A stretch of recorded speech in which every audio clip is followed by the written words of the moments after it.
हुसैन क्यों कर खामोश रहते, हुसैन क्यों कर वो बैत लेते। जहां पता था कि फिस्के फाजर खुदा के दीन को तबाह करेगा, जहां पता था कि जानी कातिल हराम को भी मुबाह करेगा, जहां पता था शरीयते दीन हक में आखिर दगा करेगा। हुसैन क्यों कर ये होने देते, वो दीन को क्यों बिगड़ने देते। हुसैन क्यों कर खामोश रहते, हुसैन क्यों कर वो बैत लेते। हुसैन हक थे, हुसैन सच थे, जहान वालों हुआ ना साबित। हुसैन हक थे, हुसैन सच थे, जहान वालों हुआ ना साबित।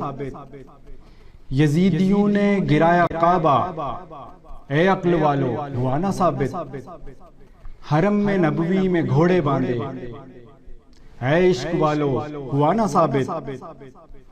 वो बैत बातिल सुकूत बातिल, वो बैत बातिल सुकूत बातिल, ए दीन वालों हुआ ना साबित।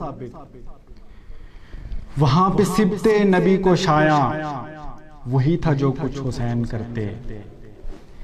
हुसैन क्यों कर खामोश रहते, हुसैन क्यों कर वो बैत लेते। वो देके सिबते नबी को धोखा, तो खुद को मुस्लिम समझ रहे हैं। वो देके सिबते नबी को धोखा, तो खुद को मुस्लिम समझ रहे हैं। वो कत्ल आले नबी को करके, तो खुद को मुस्लिम समझ रहे हैं। मुनाफिकत करके सब मुनाफिक, तो खुद को मुस्लिम समझ रहे हैं। खवारिजी सबको कह के काफिर, तो खुद को मुस्लिम समझ रहे हैं। मुनाफिकों खवारिजियों को क्यों कर वो मोमिनों से अलग न करते। हुसैन क्यों कर खामोश रहते, हुसैन क्यों कर वो बैत लेते।